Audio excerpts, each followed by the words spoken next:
Will you please welcome Randi Gage?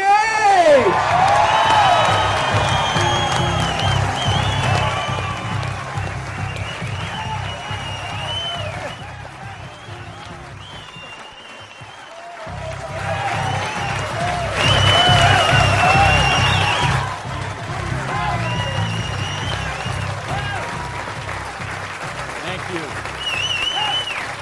Thank you.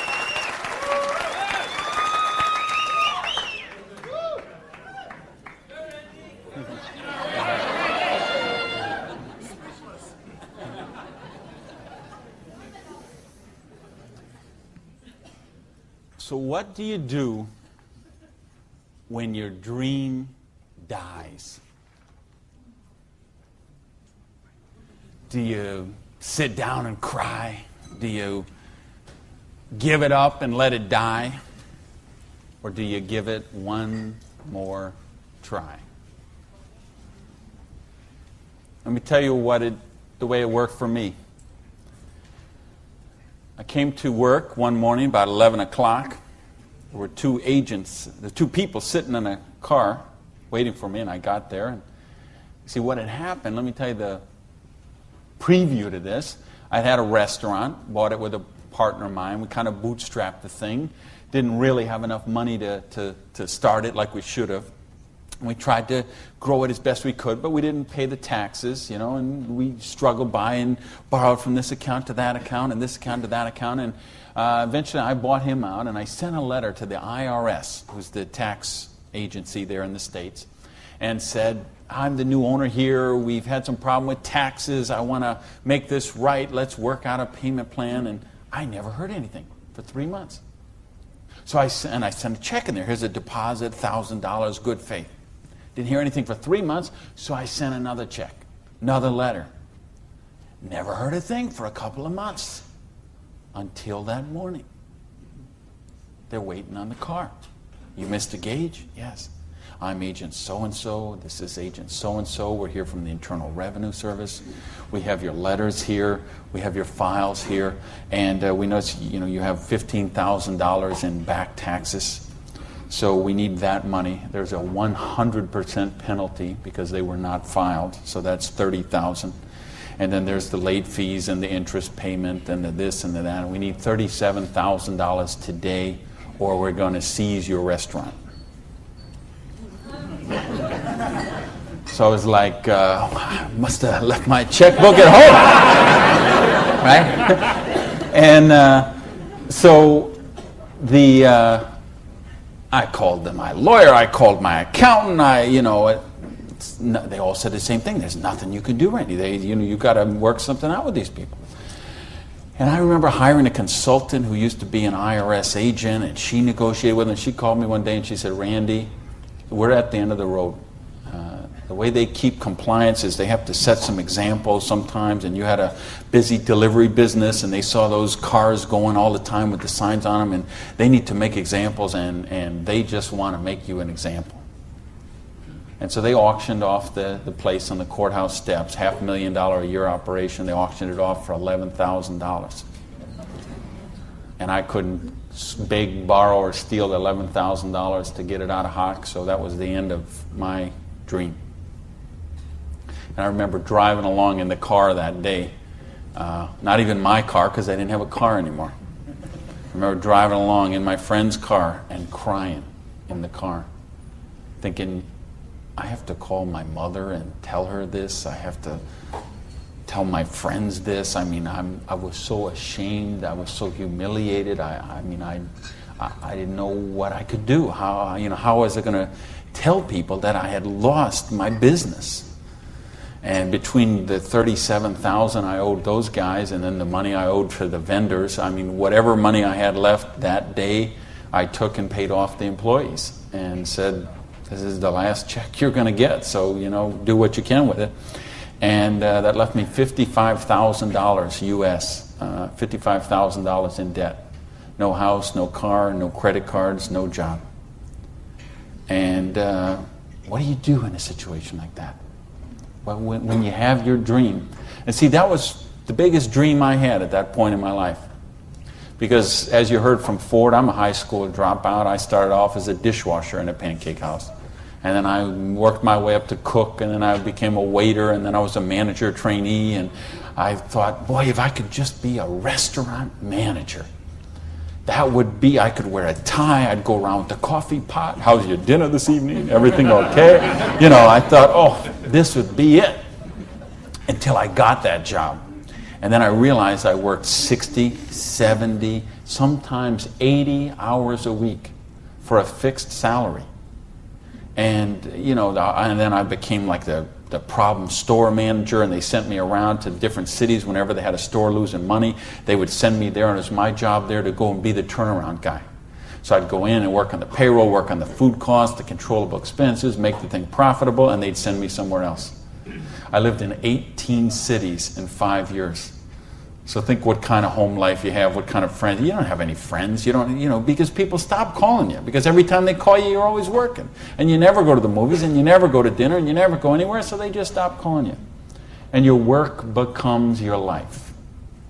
And I know we've got people in this room tonight and people watching on this film today who are going through the same thing. We get out of balance. We get so busy chasing our income, we forget about living life. We forget about living our dreams. So anyway, that was my dream. I thought to run a restaurant until I got it. And then I said, well, this is crazy. I'm minimum wage here. When I divide all these hours I'm working with what I'm doing, I know what I got to do. I need to own my own restaurant. That would be the dream. And that's the great American dream, of course, and back in the States, is you get your own business and you start it up. And so that's what I did. And I saved my money, and I worked hard, and I played by the rules, and I did all the stuff you're supposed to do, and I got that restaurant.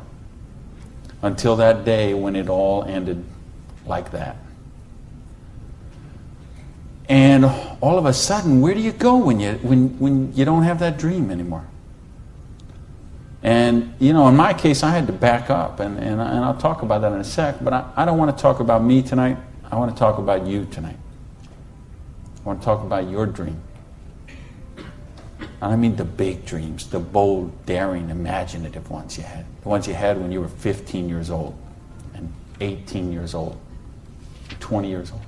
Because you know what I see people give up on their dreams. And it seems the older we get, the more we give up on our dreams. And you know, talk to any kid who's 15 years old, and they know they're going to have a great car when they grow up, and a great house, and a great job, and a wonderful spouse, and they're going to be rich, and they're going to be successful, and they're going to be an astronaut, or a football star, or a rock star, or whatever, right? There's no limits to what they can dream. And what happens along the way? They get out, they go to school, they get out as 22, 23 years old, all of a sudden they take a job they don't really want. It's not their dream job, but they figure it'll do for right now. And then maybe they find out about another job, and that's not their dream job, but it's a little more money than the last one. And they meet someone along the way, and all of a sudden there's two, and then there's a little baby on the way, and there's another baby, and then there's diapers and formula and braces and all of those kind of things. And all of a sudden they take another job that's 500 miles away, but again, it pays a few $1,000s more a year, so they take that job. And all of a sudden you're 35 years old, you're 45 years old, you're 55 years old, and you forgot about your dreams. That's what tonight is about. I know you heard it's a business opportunity. Nah, it's a dream opportunity. How to get your dreams back. I noticed this because I like sports cars. Some of you all know me. You know, I got a car thing going on. And it's funny, I'll be sitting at the light in one of my Vipers, let's say, and some car will pull up next, and there'll be a guy driving there, and he's got his 2-3 kids in there in the back, and they'll roll down the window, "Hey, Mr. Viper, man, cool car, man, and, you know, rev the engine up. I can't wait. When I grow up, I'm going to get a Viper." And kids say that to me all the time. "I grow up, I'm going to get a Viper." Now, Dad doesn't say that. He's just sitting there behind the wheel, because see, Dad's already grown up. And he figured out he ain't getting the Viper. He's got the minivan. Right?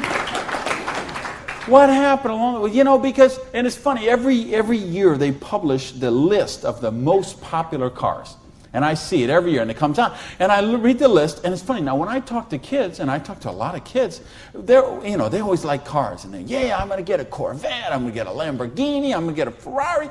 And then when they publish this list of the best-selling cars, it's Toyota Camrys and Holdens and Mercurys and Ford Escorts and Geo Metros, the broke mobiles. Right? These are all cars they make for broke people. You see that? Like the Holdens you got here. And the Toyotas we got there, and the Chevys we got there, and the Buicks we got there. They make those things for broke people. Now, how come when I see the list of the top 10 things, I don't see Ferraris and Lamborghinis and Rolls Royce and Jaguar and Bentley? Because they gave up on their dreams. They said, well, this is the car we got. There's room for the car seat in the back, and we can afford the payments. And they settle for a car. And they settle for a house. And they settle for a job. And they settle for a life of quiet desperation. When they could be living a life of joy, challenge, growth, adventure, and prosperity. That's what tonight's about. I want you to think about, really, here's the challenge I would give you. I want you to think of 5 things you would do, have, or become if money was no object. I mean, really think about this, okay? You don't have to write it down. I just want you to think about it. But think about if you had Bill Gates' kind of money, if you had Larry Ellison's kind of money, if you were one of these .com billionaires, would you be driving the car you're driving right now that you got here today in? How many people, tell the truth now, if money was no object, how many people would have a different car in the parking lot tonight? Okay. Now, if money was absolutely no object, you had 30, 40, 50, 60 billion dollars, how many people would have a different roof over their head when they went home tonight? How many people have a better wardrobe? Ladies, how many of you would have bigger closets? Right? Yeah. So this tells me something. This tells me you do have dreams. And you want to live them, or you wouldn't be sitting here tonight. See, most of Australia tonight, most of New Zealand tonight, most of the United States, UK, everywhere where they're watching this video, most people aren't gathered like this. Most people are sitting on a recliner, rubbing the hair off the back of their head, drinking rancid fermented hops, watching the Idiot Box. 6 hours a day. And this is their life. Monday morning, 6:30. The alarm clock goes off. And they hit the snooze bar. If I could just get 15 more minutes. And they wait 15 more minutes, and they hit the snooze bar again, and they get 10 more minutes. And then they got to get up, and they rush in the shower, and they jump in the car, and they buy their breakfast through a drive-through somewhere, and then they go to a job they don't like or actually hate. 85% of them, a job they don't like or actually hate, and they get through Monday till 5 o'clock or 5:30 or 6 o'clock, and then they go out and they face the traffic going home. They probably get drive-through dinner somewhere, dinner in a bucket to take home to the kids, get in front of the Idiot Box and sit there in a coma till they fall asleep, or they crawl into bed. Until Tuesday morning, 6:30, it starts all over again. Wednesday, hump day. Thursday, we're almost there. Thank goodness it's Friday.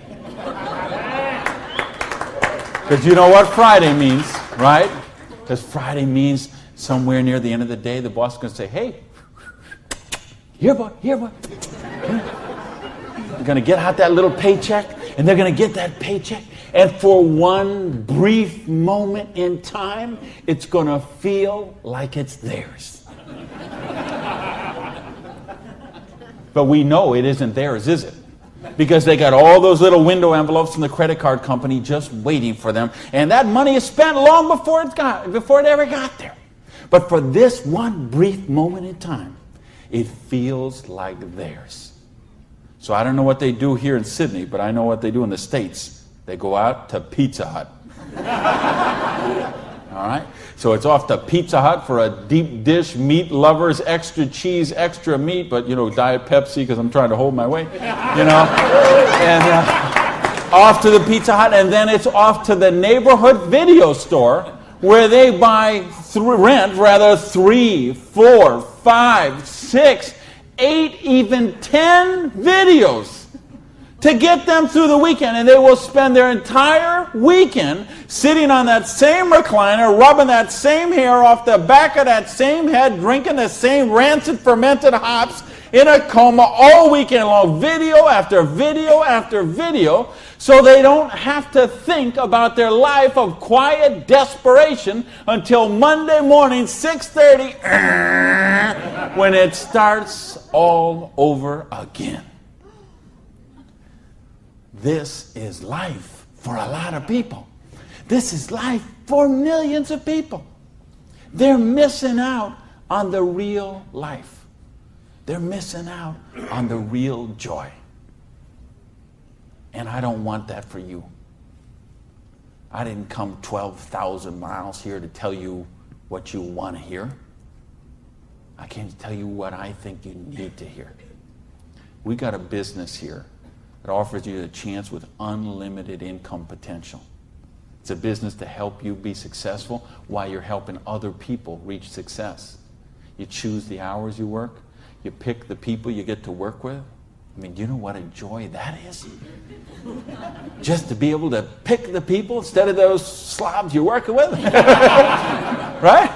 I mean, the tax advantages are extraordinary. The travel opportunity, if you're like me and you love to travel the world, the travel opportunities in this business are simply amazing. Okay? So what's it take to do the business? Well, it doesn't take a lot of money. This is a very low startup cost business. It doesn't take a lot of time. This is a business you can start in 7 to 10 hours a week. And what I'm going to share with you tonight is a 2 to 4 year plan. So you say, is this a get-rich-quick scheme? Yes, as a matter of fact, it is. Okay? Because anything that can get you rich in 2 to 4 years is a get-rich-quick scheme as far as I'm concerned. Because what are most people doing? They're doing the 45-year plan, which is they get a job around 20 years old, they work for 45 years at that dead-end job they don't like or actually hate, and retire around 65 years old and try to live their golden years on half of what they couldn't get by on when they worked. Do you get that? Your retirement's about half of what, and I've been in all the country I've been in, I can't tell you how many different countries, and I've been in socialistic countries and free enterprise countries and everything in between, and I can tell you the retirement security, it's the same in all those places. Your golden years, if you're counting on the government to take care of you, if you're counting on pensions to take care of you, you're looking at living your golden years on 50% of what you can't get by on right now.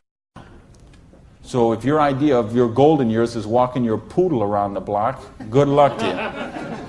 But if you think you're going to travel the world and go see your grandkids and live a wonderful life of leisure, you better take a very good look at what we've got to show you tonight. Because you've got to control your own destiny. You've got to control your own income. You've got to control your own retirement security. And that's one of the biggest benefits of this business. So it's a 2 to 4 year plan, takes 7 to 10 hours a week. It doesn't take a lot of money. So what does it take? It takes the dream. Because if you don't have the dream, you'll never find the 7 to 10 hours a week. I can guarantee you that. You're busy. We're all busy. You're working, you're picking up the dry cleaning, you're making dinner, you're taking the kids to football practice, you're paying the bills, you got to sleep, you got to eat, all this. You're using 24 hours of every day already. So what's got to give? You've got to find a dream, something that will take you to the frame of mind where you will change the way you live, you will change the daily actions you take, and you will change your mindset for a 2 to 4 year period. So that alarm clock will go off at 6:30 in the morning. You'll get up, you'll have your breakfast, you go to work, you'll work 8 or 9 hours at your job, you'll get out of the job, you'll run somewhere, grab a bite to eat, and go somewhere and work for another 3 hours in the evening. When you could be home watching TV, when you could be with your kids, when you could be with your family, when you could be watching a football game or something else. But you will make a sacrifice. You will say, I will find the 7 to 10 hours a week for 2 to 4 years to build my freedom, to build my security, to build my independence. And don't tell me, ladies, well, I can't do that because of my kids. Let me tell you what I say to that. Don't use your kids as an excuse not to do the business. Use your kids as the reason to do the business. So you can raise your own kids instead of paying someone else to raise them for you. You know, people drop their kids off at a daycare center at 7:30 in the morning and pick them up at 5 o'clock at night. Those poor kids couldn't pick their mother out of a police lineup.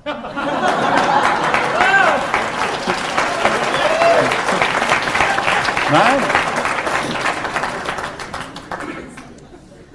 Don't use your religion as an excuse. Let me tell you, I missed a lot of church for a couple of years while I built my business. I was doing meetings on Wednesday nights instead of going to church on Wednesday night. Some Sundays I was in a different city working with a long-distance line instead of being at church. But you know what happened? I tithe 10% of every penny I make to my church. And I make a lot of pennies these days.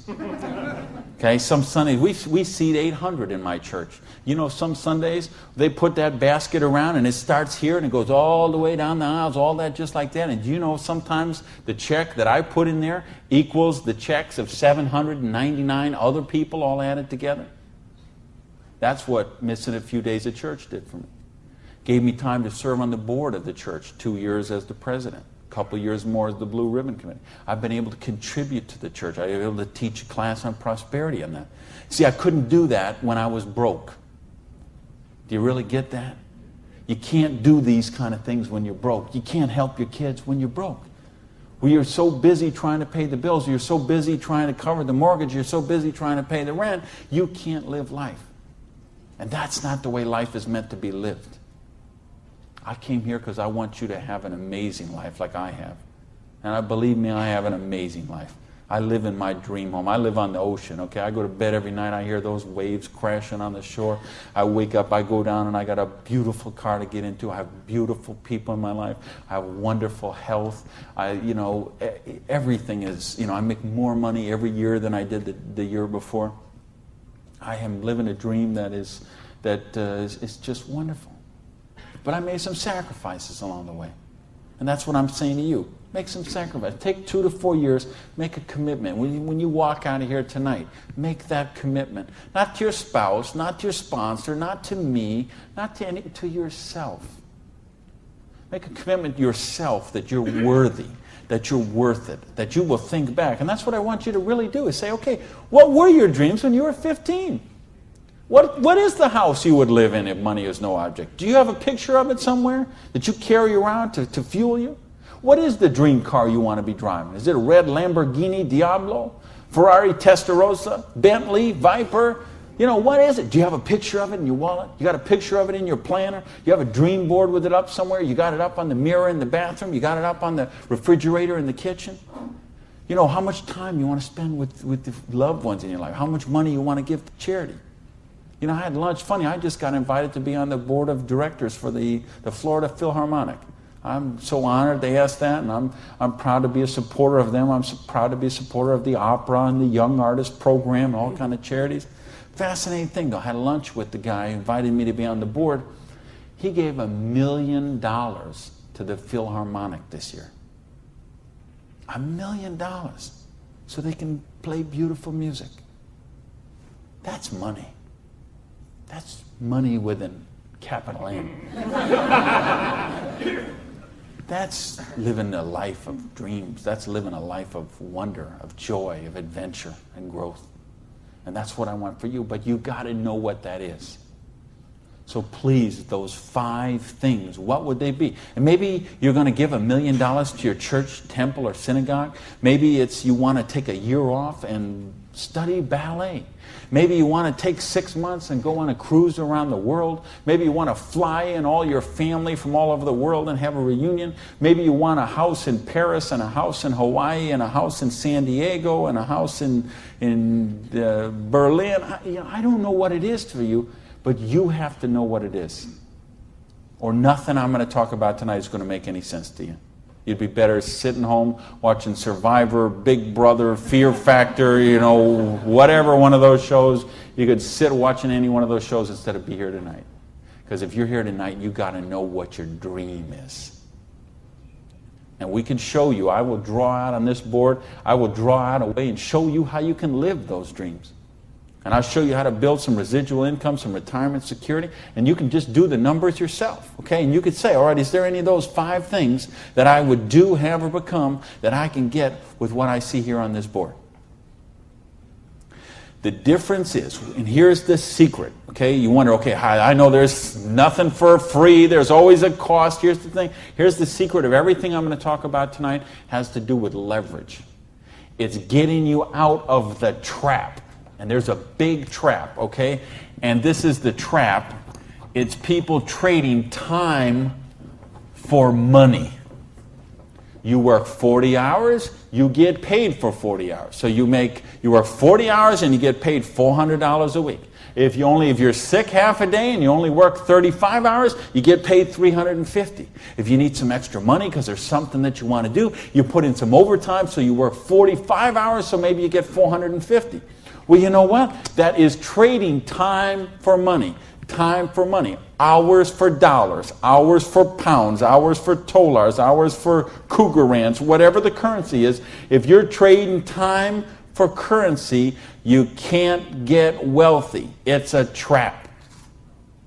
You got to put some leverage to work somehow to get out of that. Because this is what keeps people broke. So in my case, when I lost my dream, and I started all over again, I said, well, I got a choice here. I can go and live like most people do and live that life of quiet desperation and just mind my own business and do the thing and be a worker drone in the collective like everybody else.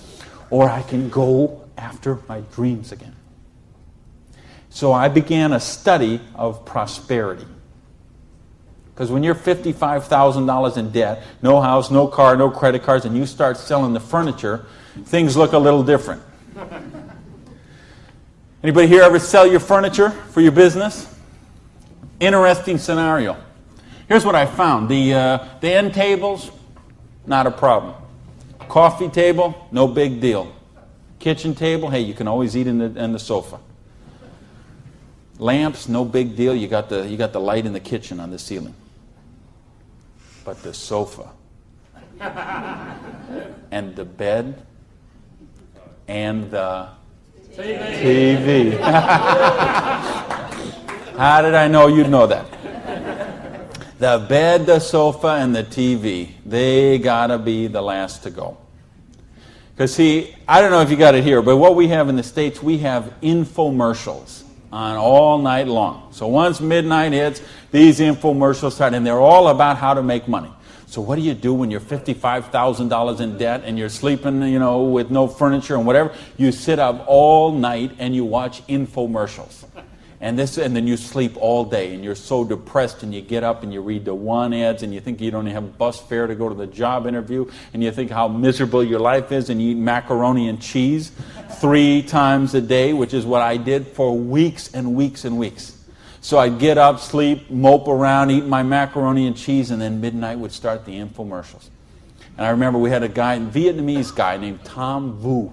I don't know if you ever saw that here, this infomercial. He had one of those courses on how to buy real estate, no money down. So one night, it's 3 a.m., I'm sitting on the sofa. Tom Vu comes on. He says, "You, sitting on the sofa! You, it's 3 a.m. Now I know he's really worried because it's 3 a.m. I'm sitting on the sofa. He said, "You sitting on the sofa at 3 a.m. Your wife's asleep. Your baby's asleep. You are a loser. Nobody cares about you. You a loser. If you don't buy my program, you deserve to be broke.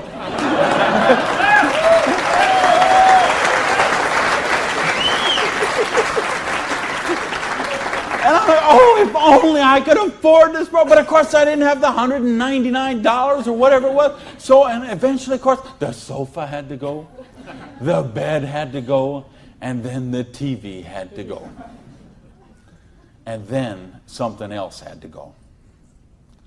And that was my mindset. My victim, loser, woe is me, oh, the circumstances are against me. That mindset had to go. And I had to say, okay, I am sick and tired of being sick and tired. I am sick of being broke. I am sick of being sick. I am sick of being stupid. I'm sick. You know, the truth is I wasn't even broke, okay? Because I would have needed $55,000 to qualify for broke. Okay? I would have been happy to be broke at that point in my life. Okay? At that point, I would have been happy to have an alarm clock going off at 6:30 waking me up. Now, is that the dumbest invention you ever heard, though, an alarm clock? You're supposed to wake up when you finish sleeping. But, right, what do? We stuck in the thing. So now at this point, I would have been happy with an alarm clock. Okay, but I started a study of prosperity. And here's what I found. 2 secrets of prosperity. If you want to be wealthy, secret number 1, you have to be your own boss. You ain't going to get rich working for other people. You know, if you've got to get a job as president of Disney Studios or, IBM calls you up and wants you to be the vice president of operations, maybe you're going to make a lot of money. All I know is those people weren't calling me, okay? And they may not be calling you, okay? So if those people ain't calling you, you want to get wealthy, you got to be your own boss. Because let me tell you a secret. I don't care how nice your boss is. I don't care how much your boss loves you and wants to help you. The truth is they have to buy you at wholesale and sell you at retail. Otherwise, they don't make money and they don't stay in business. So the only way they make money off you is to buy you at wholesale and sell you at retail. So if you want to make money, you got to be able to get up in the morning, look in the mirror, and know that you're talking to the boss. And issue number 2, and this is the most important thing, which we mentioned, you've got to employ the concept of leverage. And this is something, J. Paul Getty, who was one of the wealthiest people the world ever known, he understood this. And he was quoted oftentimes, this is probably his most famous quote, when he said, I would rather have 1% of the efforts of 100 people than 100% of my own efforts. Because he understood the concept of leverage. And he became one of the wealthiest people the world has ever known. So tonight, I'm going to share with you how you can employ this same concept of leverage that the wealthiest people in the world do, and it'll allow you to get your share of that kind of wealth. And I'm happy to say, I'm one of the wealthiest people in the world. You know that? Now, you know what? I don't have Bill Gates' money. I don't have Larry Ellison's money. I couldn't spend $90 million on a boat down in the Kiwi race there next week. But you know what? I'm one. If there's 6 billion people, whatever there is on this planet, I'm wealthier than 99.8% of them. And I'm a dishwasher from a pancake house. But I understood leverage. Now, how do you put this leverage? It's a business called network marketing, sometimes called multi-level marketing. Sometimes we call it MLM for short. What is it? It's a business that allows you to leverage the efforts of other people who have a dream and are willing to trade that 7 to 10 hours a week to get a dream. So you're going to introduce them to the business. You're going to teach them a duplicatable system that they could follow and duplicate the same results with people that they're going to introduce to the business and create this system that everybody can follow, and everybody will get a nice chunk of the organization that is built. And because you direct your own organization, because you are your own boss, you get some residual income out of the efforts of the people that you introduce to the business. That's the leverage. It's no different than when Madonna makes a record and every time they play that CD, she gets a royalty of that. When Coppola does a movie and that movie plays, it gets a royalty of that. This is how the average person can get leverage. See, if you got money, leverage is not a problem. You can leverage your money. You can buy stocks, bonds, invest in companies, invest in real estate, all that kind of stuff. I couldn't do that. If you could buy a franchise. If I would have bought a restaurant franchise instead of opening my own restaurant, chances are I'd still be in the restaurant business. But you know what? I couldn't afford the franchise fee. I didn't have that kind of money. Ask someone about the stock market, they'll tell you, unless you got $25,000 you can afford to lose, don't even get in the stock market. Well, I didn't have $25,000 I could afford to lose. I didn't have $25 I could afford to lose. Forget about it. So I didn't have the money to leverage. And if you got a couple $100,000, couple million you can leverage, hey, maybe you don't even need to be here tonight. But I'm speaking to the rest of you who don't have that kind of money. And the rest of you who used to have that kind of money till the stock market tanked, and now your retirement fund is 40% of what it was 2 years ago. Okay, let's talk about how you build your security.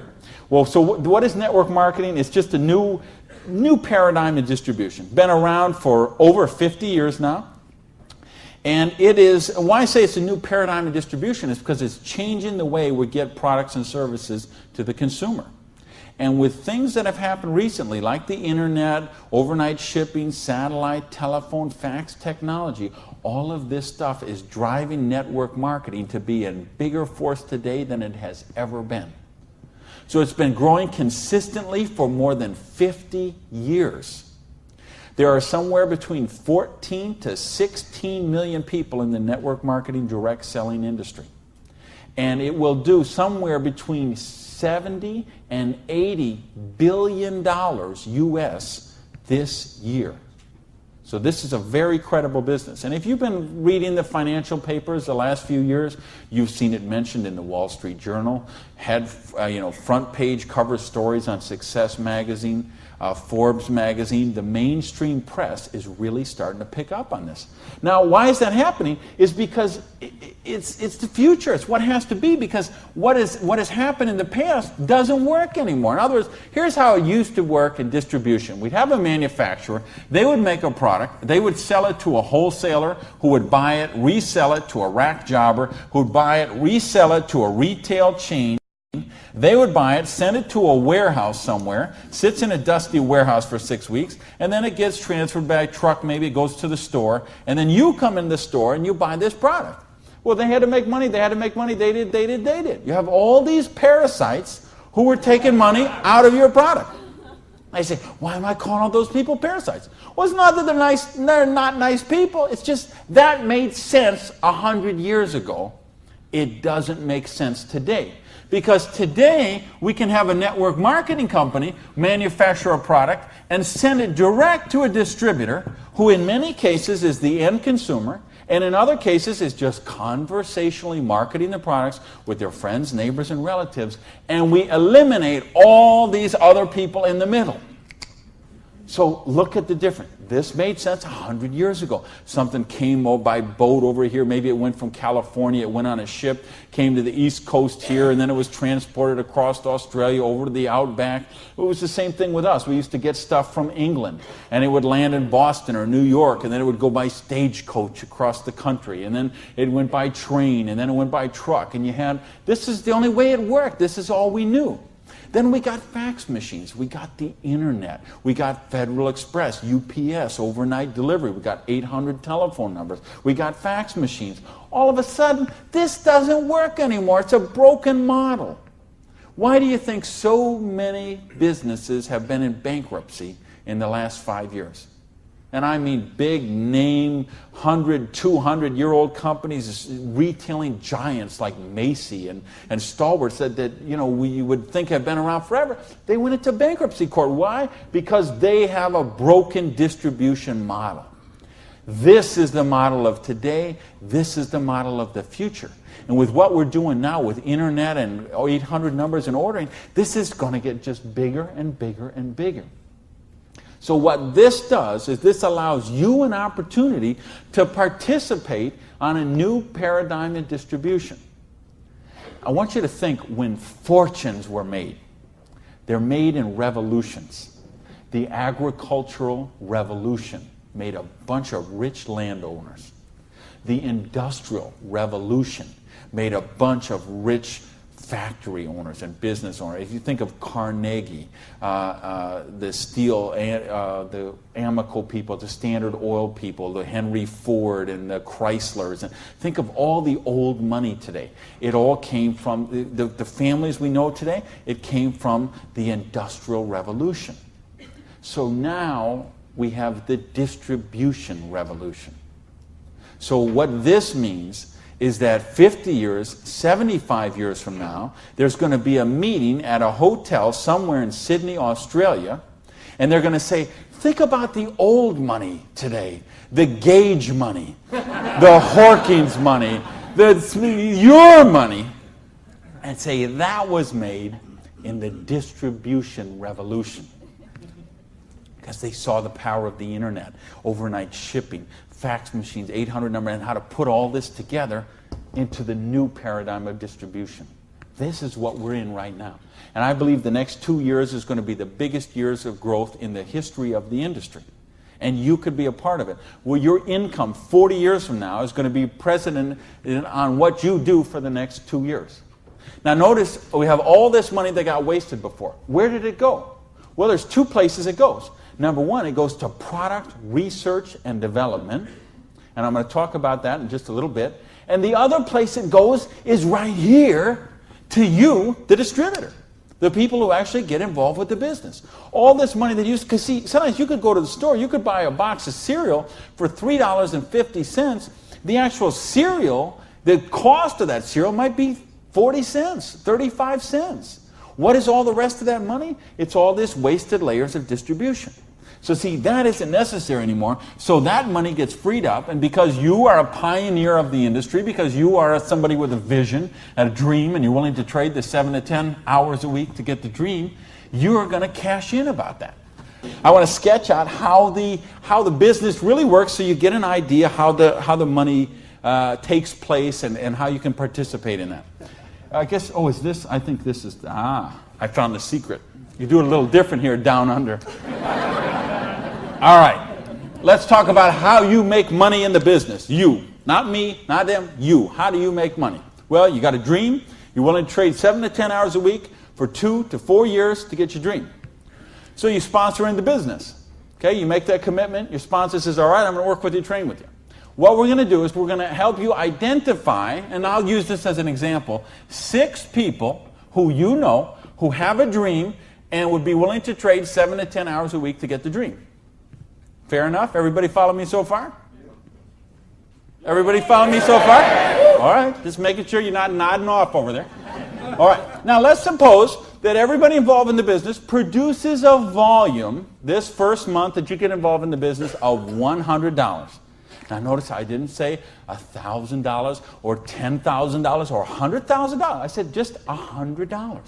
Why? Because I want to show you this is very simple, very duplicatable, very doable for everyone. The secret of this business is leverage. We have a lot of people doing a little bit, just 7 to 10 hours a week. So now if you and each of the 6 people you introduce into the business produce a volume of $100 the first month, you'd have $700 worth of volume in your organization, right? Now, we have a lot of different companies represented here tonight. There's all kind of different pay plans. But I think you're going to find as an average, what you're going to see in the business is you can make about 10% of what your organization does in volume. So if you had 6 people plus yourself, everybody did $100, you'd have $700 volume, so you'd make $70 your first month in the business. Now you say, come on, Gage, you brought me here for $70 a month. I can't even wash my Lamborghini for $70 a month. I understand. But see, believe me, I understand. I know what it's like to keep cars clean. But this is just month number 1. And how much, if you're a doctor, and by the way, if you're a doctor, if you're a lawyer, if you're an accountant, you know what plan you work under? Trading time for money.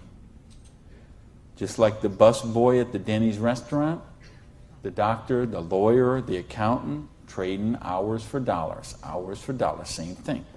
So how much did you make when you learned to be an accountant? You probably went to school for 10 years. While you learned to be a nurse, when you learned to be a doctor, when you learned to be a lawyer. Think how many. You didn't make anything.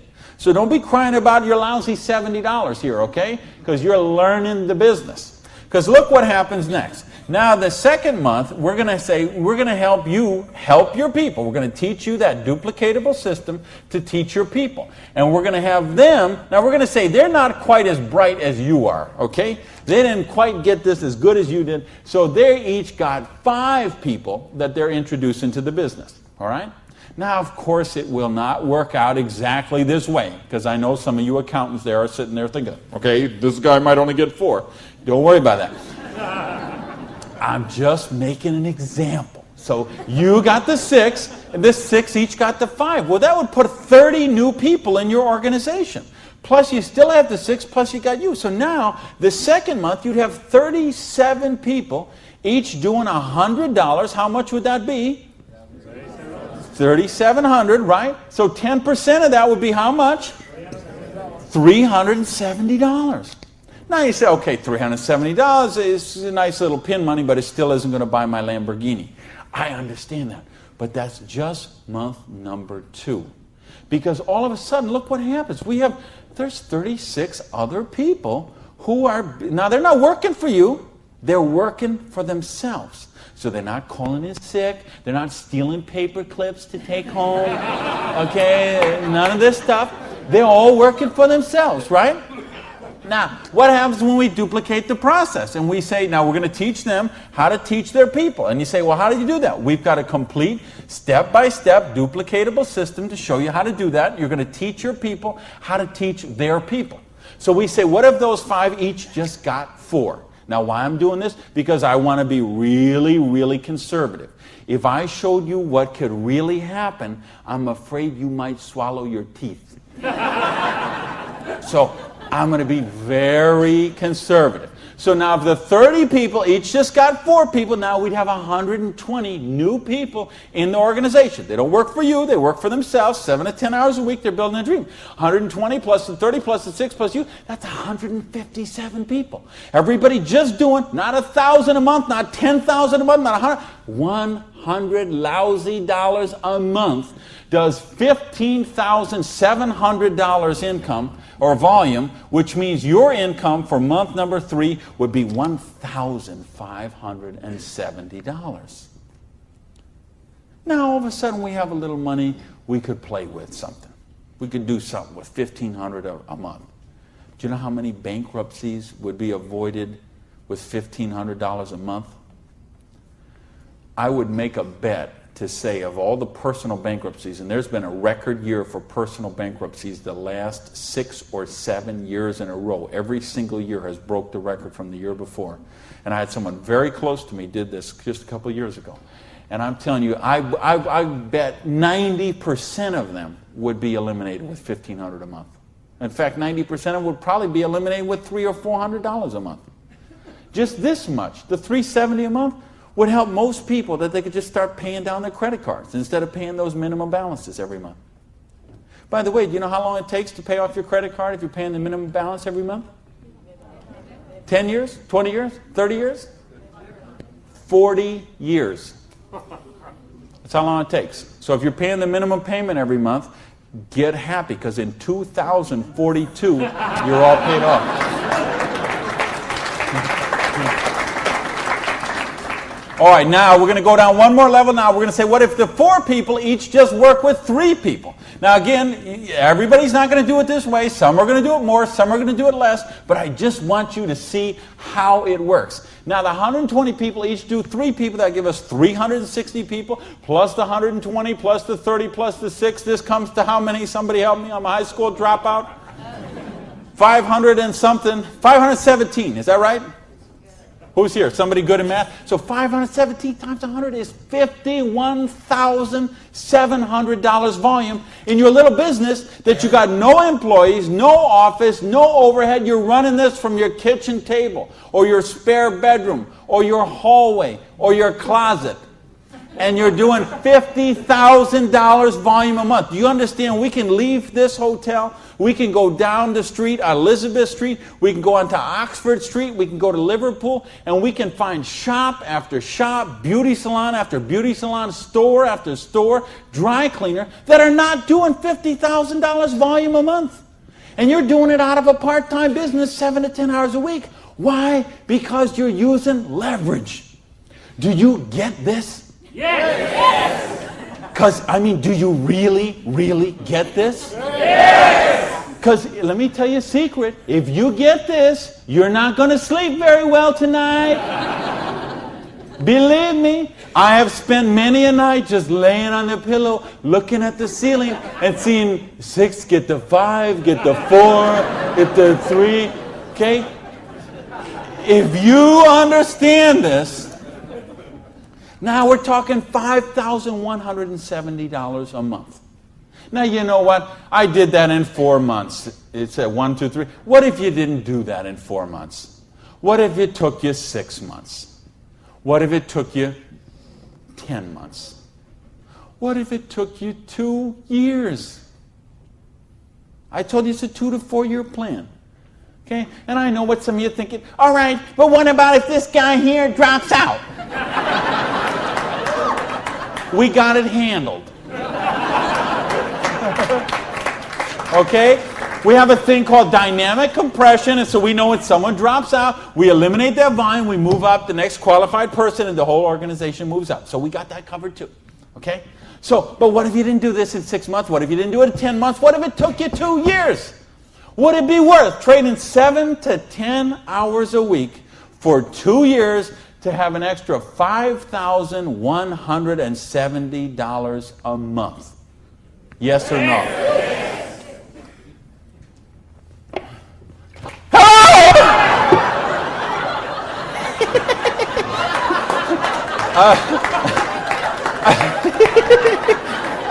Aren't you glad you got the front row, baby?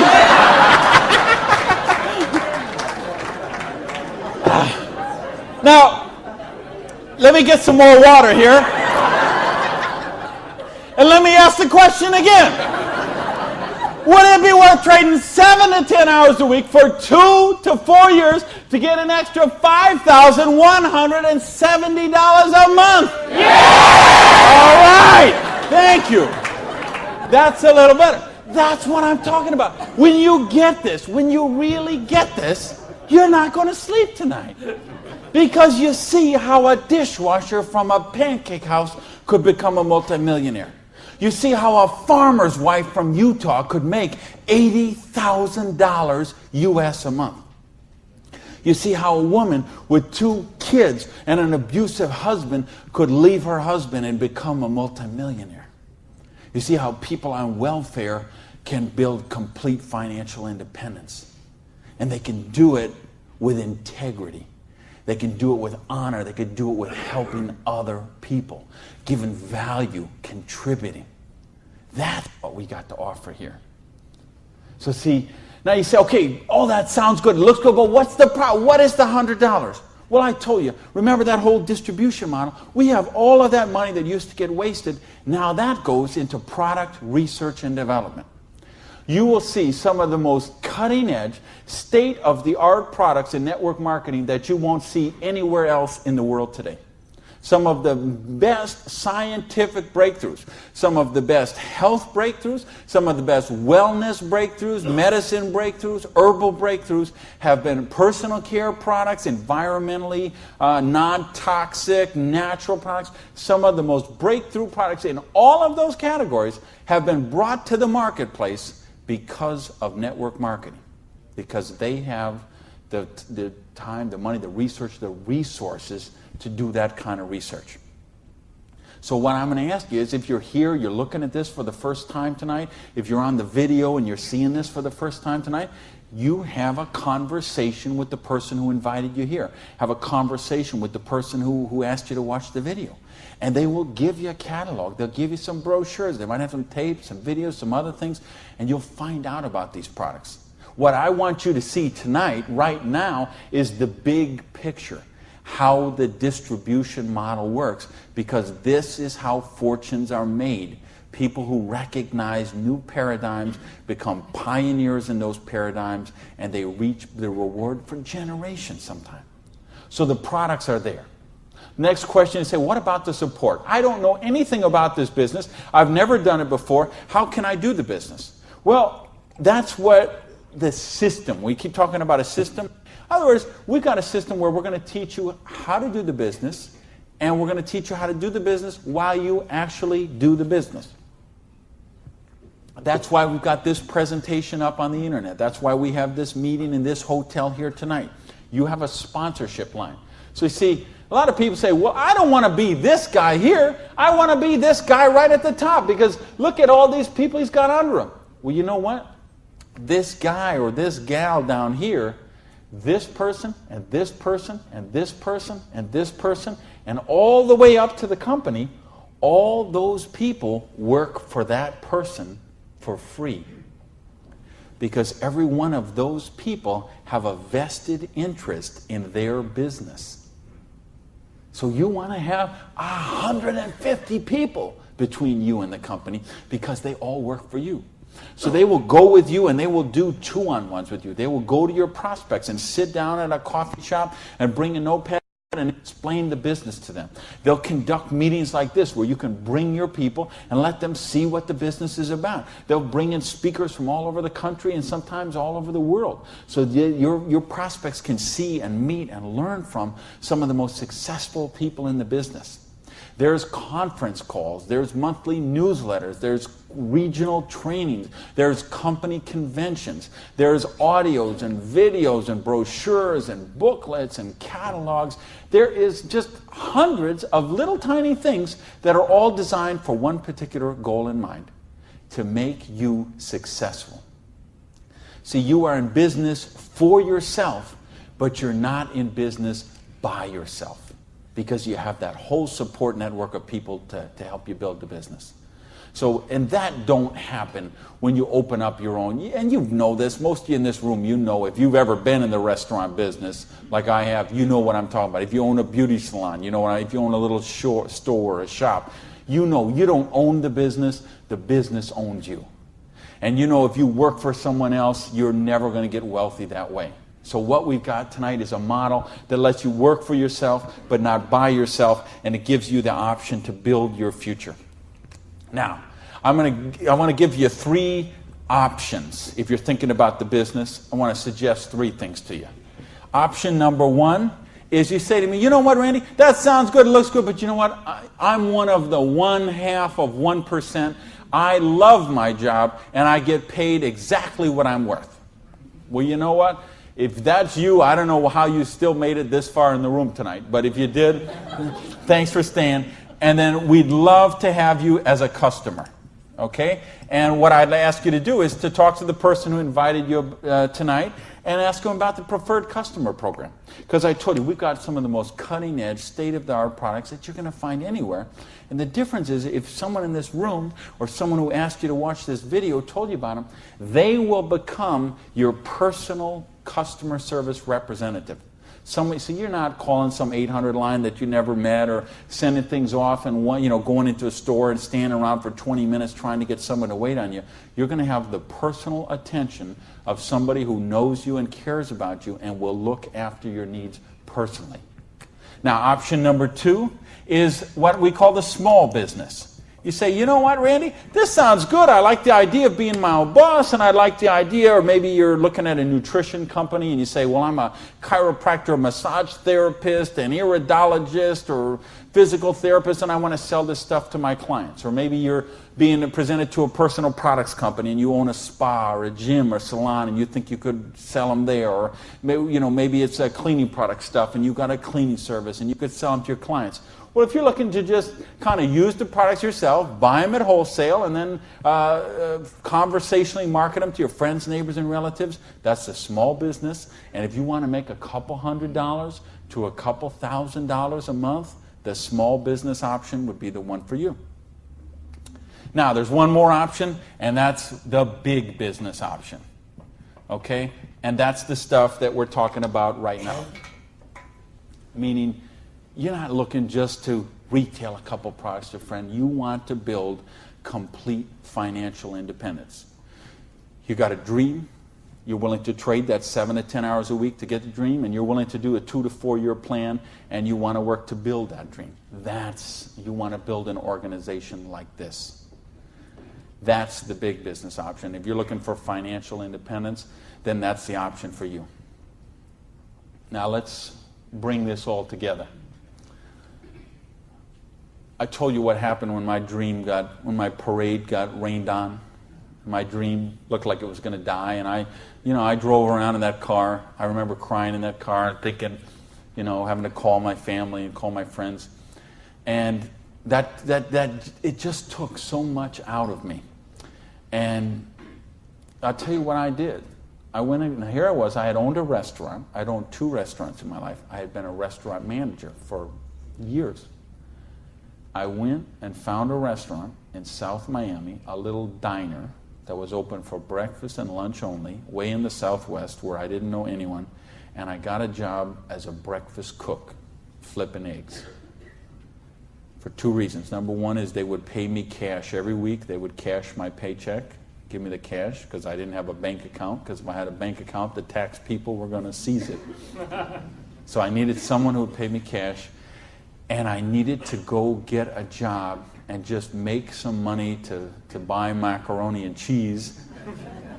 And I had to lick my wounds. I had to take a couple of months and just regroup. I had lost my self-esteem. I had lost my drive. I had lost so much that I just didn't even know where to go. So I needed that time to do that. And so I got up every morning at 5 o'clock in the morning and took a bus down to South Miami to be there by 6 o'clock, 6:15, and flipped eggs every day till 2:30. And I did that all week long. And I did that for months to kind of just get my sanity back, get my esteem back.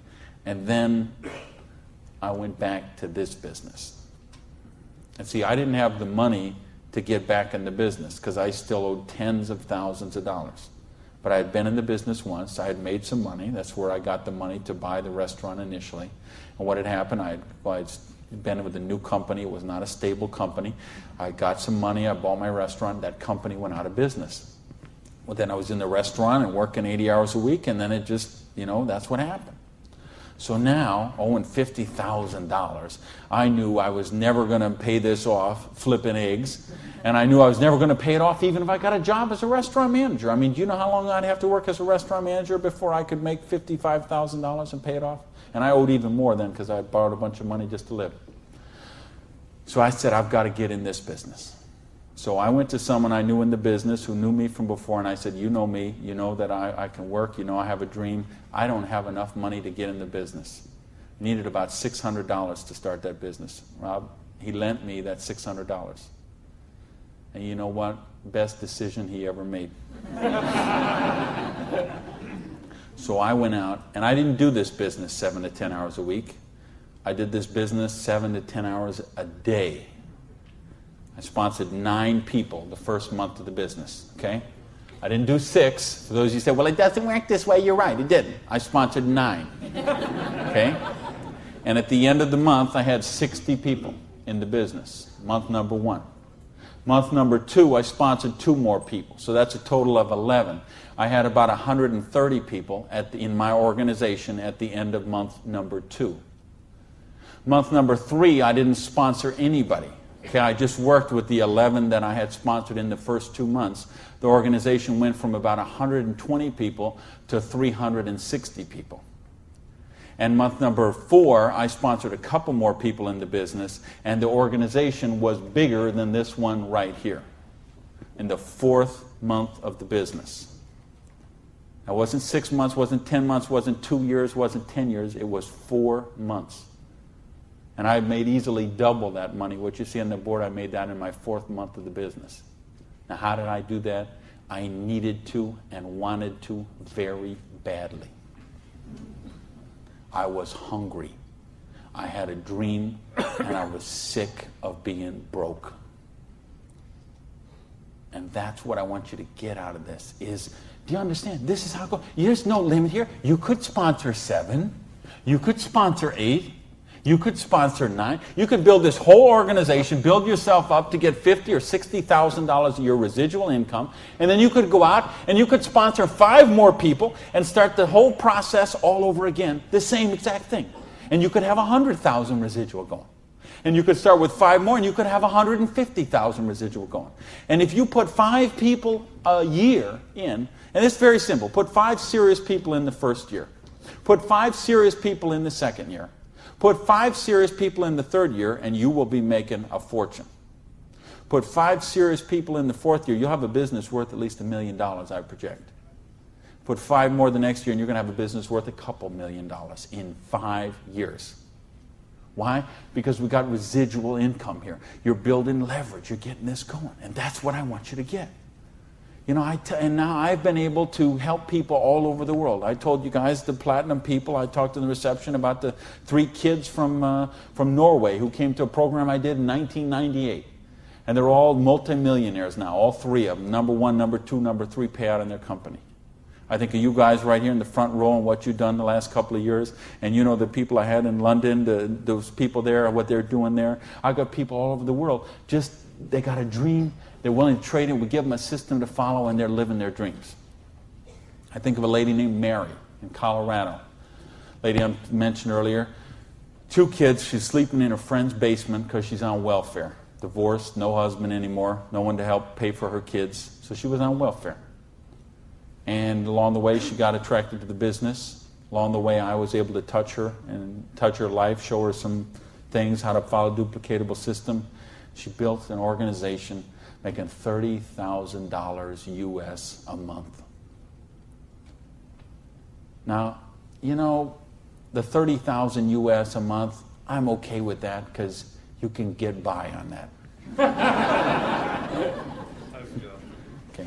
I couldn't get by on that, but I know a lot of people could get by on that.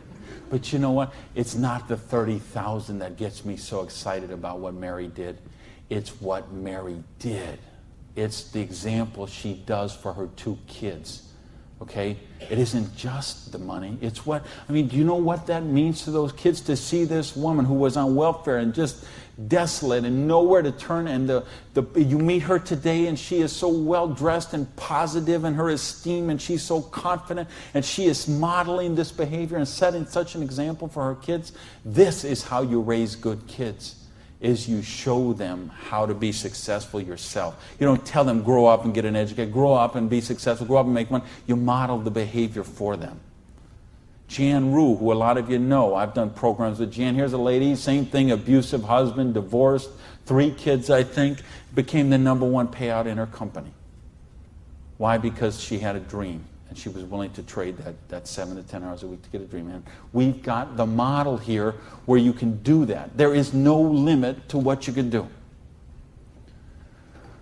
But I don't want to talk about my story anymore. I don't want to talk about Jan's story. I don't want to talk about Mary's story. I don't want to talk about Orion's story. I want to talk about your story. I don't want to talk about my dreams, Jan's dreams. I want to talk about your dreams. You know, go back to where we said earlier. Did this kind of thing, if you did this in 6 months, a year, 2 years, is there something on your list of 5 things you do have or become you could do with the down payment, with what we're talking about there? And if not, how big is your dream? Are you willing to pay the price? Are you willing to live your dreams? Because if you are, we've got the business that will allow you to do that. So I got a couple questions for you, and then I'm out of here. I'm looking for 1-word answers. Question number 1. Do you believe you're really worthy of success? Yes! Question number 2. Are you really willing to live your dreams? Yes, baby! And question number 3, the last question, and I'm looking for a 1-word answer once again, and you better blow the roof off this joint, because that's it, and I'm out of here. Because all of this, all of these numbers, all these things, it all goes back to this one circle. These are not circles. Every one of these represents a person, and this circle right here represents you. And this thing only works if you believe in you.